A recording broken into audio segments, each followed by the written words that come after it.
Hello to all. So in this video, we are going to start with journal entries. So how to pass journal entries.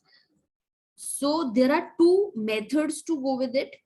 One way or one, we can say, there are two types of rules, we can say also, traditional and modern rules.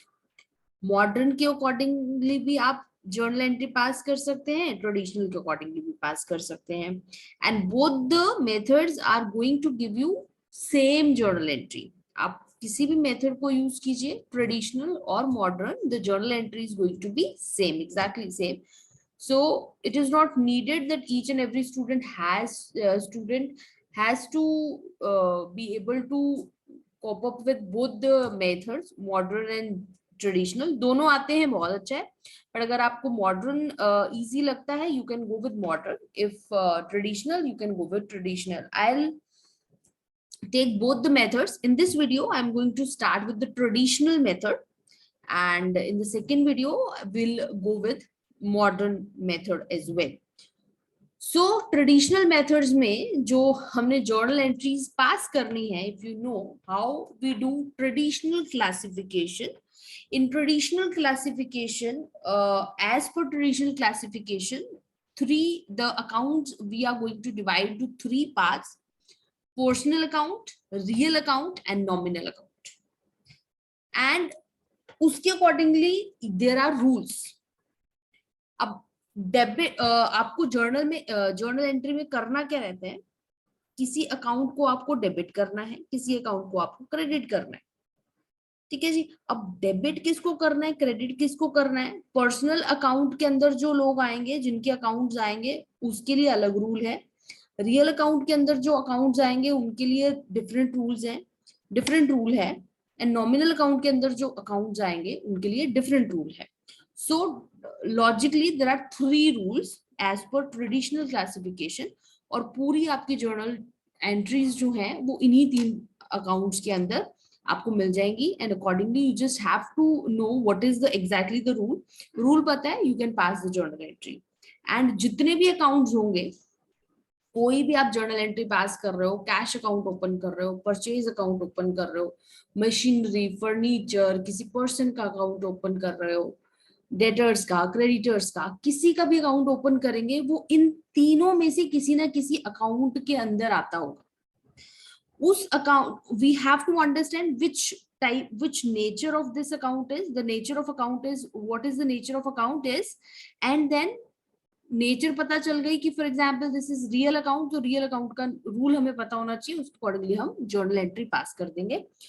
So now personal, real and nominal. First we are talking about personal account, and as the name is suggesting you, personal is going to be person related, actual natural person रहेंगे इसमें. So two types of person we are going to talk about: natural and artificial person over here. Natural person हो गए मैं और आप जैसे लोग. अगर मेरा अकाउंट है, सो अनु अकाउंट हो गया, या किसी और का है, Amit, Ram, Atul. So actual persons we can say, अगर उनसे आपकी डील हो रही है, पैसा आ रहा है, पैसा जा रहा है, या परचेज हो रही है, सेल हो रही है, कुछ भी हो रहा है, तो इन दैट केस अगर उन लोगों के account you have to open, तो वो इस रूल के अंदर आ जाएंगे, पर्सनल अकाउंट के रूल के अंदर.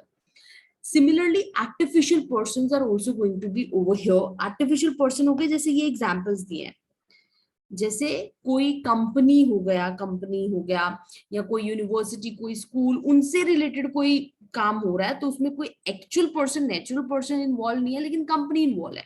फॉर एग्जाम्पल टाटा लिमिटेड या रिलायंस के साथ है, या किसी पर्टिकुलर स्कूल, कॉलेज, या किसी भी एसोसिएशन के साथ है, तो हम उस एसोसिएशन के साथ भी अगर कोई जर्नल एंट्री पास कर रहे हैं, तो वो भी इस रूल के अंदर आएगी. And what is the rule mention over here? Debit the receiver, credit the giver. Very simple. As I told you, हमने क्या करना है जर्नल एंट्री में, एक अकाउंट को डेबिट करना है और दूसरे को हमें क्रेडिट करना है.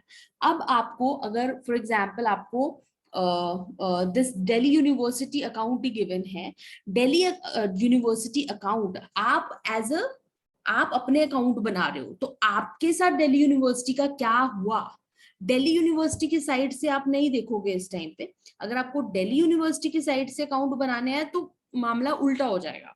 बट अभी आप आप XYZ कंपनी हो, आप अपनी XYZ कंपनी की तरफ से देखोगे कि दिल्ली यूनिवर्सिटी आपको गिव कर रही है या आपसे रिसीव कर रही है।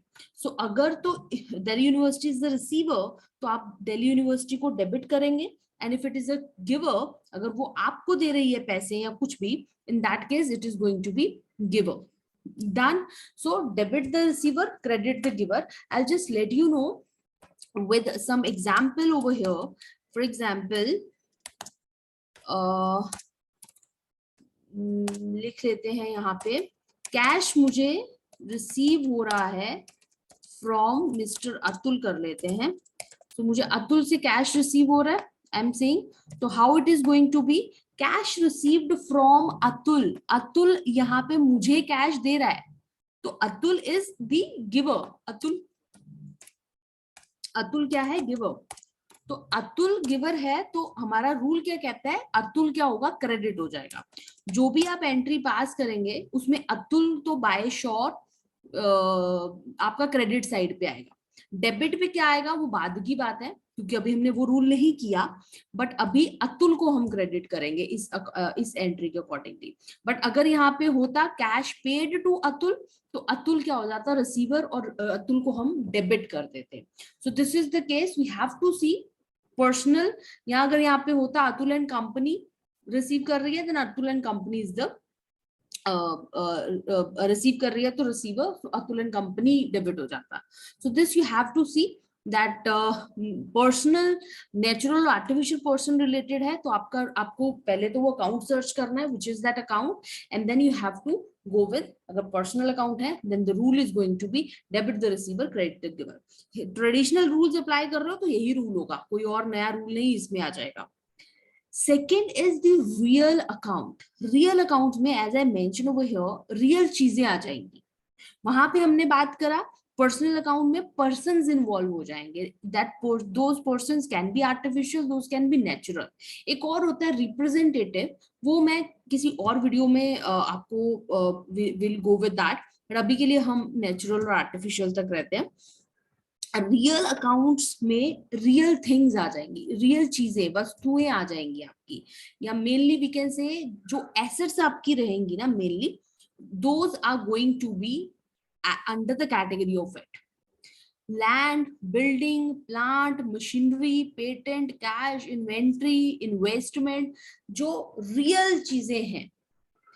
आप तीनों रूल्स एक बार हम कर लेंगे, आपको क्लियर हो जाएगा, बिकॉज इन चीजों, जो भी हम तीनों कैटेगरीज में चीजें करेंगे ना, उनके अलावा कुछ होने ही नहीं वाला आपको जर्नल एंट्री पास करने के लिए।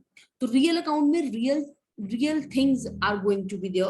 So when real things are coming over here, then we are going to put them in real account, and the rule is going to be what comes in debit and what goes out credit, which is mentioned over here. Debit what comes in, credit what goes out. It is mentioned over here कि आपकी real things जो हैं, if you remember, if you know, assets जो हैं, they can be tangible and intangible. Tangible which can be we can say touched, and intangible and see, and intangible which cannot be touched. And tangible में आपकी सारी plant, machinery, land वगैरह आ गया। Intangible में goodwill, आपका goodwill, patents and all, copyrights and all आ गए। So अगर तो वो पर्टिकुलर रियल थिंग, वो कोई भी जो चीज है, अगर वो आपकी कंपनी में आ रही है, तो आप उस पर्टिकुलर प्रोडक्ट को, उस पर्टिकुलर एसेट को डेबिट करेंगे। और अगर वो जा रही है, you are going to credit it. So debit what comes in and credit what goes out. We'll take example over here also to understand this. Like बात करते हैं purchases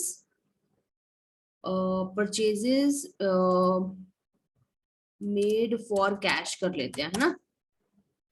और इसको और सिंपल करने के लिए, और क्लियर करने के लिए, परचेज्ड मशीनरी कर देती हूँ। Machinery purchased worth rupees, any worth rupees 20,000 कर लीजिए, कुछ भी कर लीजिए. So what is happen over here, आपने क्या किया है, मशीनरी परचेज किया है. Machinery is going to be real account. As we seen cash जो है it is also asset and real, तो ये भी आपका रियल अकाउंट में ही आता है. तो मशीनरी अकाउंट एक तो इस ट्रांजेक्शन में नजर आ रहा है और एक कैश अकाउंट नजर आ रहा है. Purchased machinery, what comes in and what goes out. Machinery जा तो नहीं रही, परचेज कर रहे हो तो आ रही है. अगर आ रही है तो क्या करेंगे, इसको डेबिट करेंगे.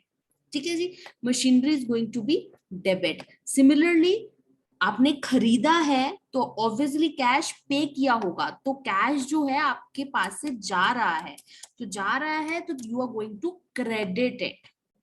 So this is going to be your journal entry: machinery account debit, cash account credit, and with the amount 20,000. 20 की machinery खरीदी, 20 का cash पे किया. Done. So this is going to be in case of real account. Last one is nominal account. अब हमने persons कर लिए, हमने real things कर ली. Only the thing is left is income, expenses, gains and losses. और we can से things हमने कर ली, या आप जिनमें आप डील कर सकते हैं, लोगों के रिलेटेड हमने बात कर ली. सिर्फ और सिर्फ रह गया कंपनी सर्विसेज भी जो देगी उसके रिलेटेड ट्रांजैक्शंस कहाँ जाएंगी. ठीक है जी. सो नॉमिनल अकाउंट में आपका क्या आ जाएगा, कोई एक्सपेंस अगर हो रहा है, it is mentioned in the transaction, any expense, या कोई लॉस हो रहा है आपको, या कोई इनकम हो रही है, या कोई प्रॉफिट हो रहा है. income, profit, expense and loss all are going to be under the category of nominal account. ठीक है. डेबिट करेंगे एक्सपेंस एंड लॉसेस को, as it is mention over here.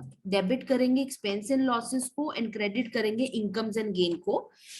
This rule is very helpful while preparing P&L account in T format. अगर T format में P&L account बनाते हैं तो यही रूल वहां पे अप्लाई होता है.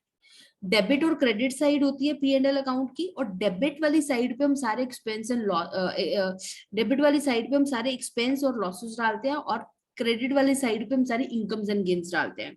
सो दिस रूल भी apply over there also. So that is a kind of hint also कि डेबिट आप करेंगे सारे एक्सपेंस लॉसेस को, और क्रेडिट आप करेंगे सारे इनकम्स एंड गेन को.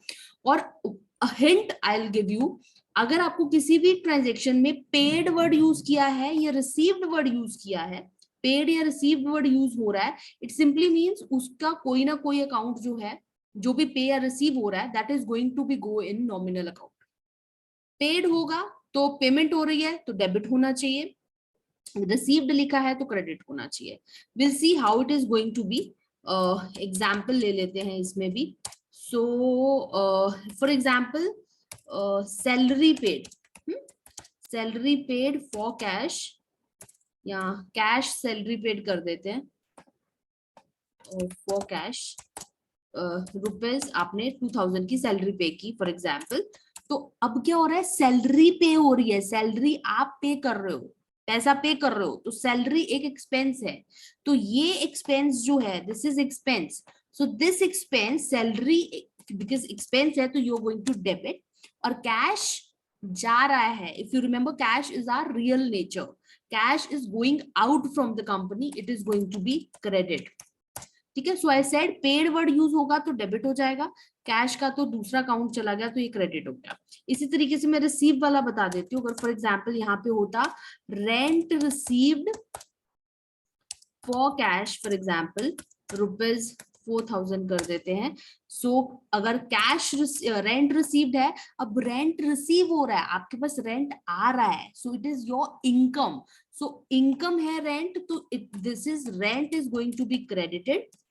And cash, because cash is also coming in the business, so it is going to be debit.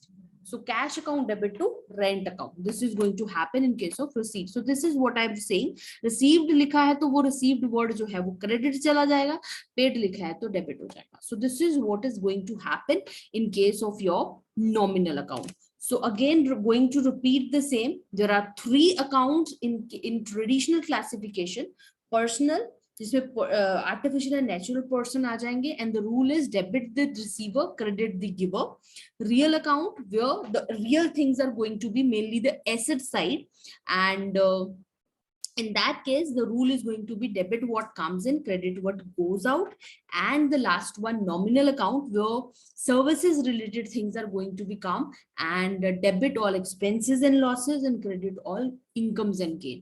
So this is going to happen in case of your all the three accounts and three rules. So this is how we go with it. So this is the format, but the format will take in the next video. That will be good. So we'll take in next video the format and the will solve 1-2 sums related to it and exactly the format कि इसको ये तो मैंने ऐसी हवा में बता दिया कि ये डेबिट होगा ये क्रेडिट होगा इसको लिखने का एक फॉर्मेट रहता है which might be you are aware for that. So that format should be exactly the same which we are going to see and उस format में आपको neat and clean सही तरीके से लिखना रहता है so that it will be understandable to you as well as the reader who is going to read or going to see that. ठीक है जी because आपने क्या किया आज की अगर आप कंपनी में भी काम कर रहे हो और आपने जर्नल एंट्री करी फॉर एग्जाम्पल अगर मैनुअली करते हो अब तो it is going to happen digitally and all but अगर आप मैनुअली करते हो in that case what is going to happen आपने आज एंट्री करा और उस एंट्री को आपको ही नहीं पता आपने क्या खिचड़ी पकाई है तो आफ्टर मंथ और after year you will be unable to answer that particular entry की वो एंट्री था क्या तो दूसरे को तो क्या ही पता चलेगा. So with this I am going to end this video here only. So in the next, this is the part 1, this is not part 1, part 2 में हम next part start करेंगे the structure and the proper way to write the journal entries. Okay, thank you to all.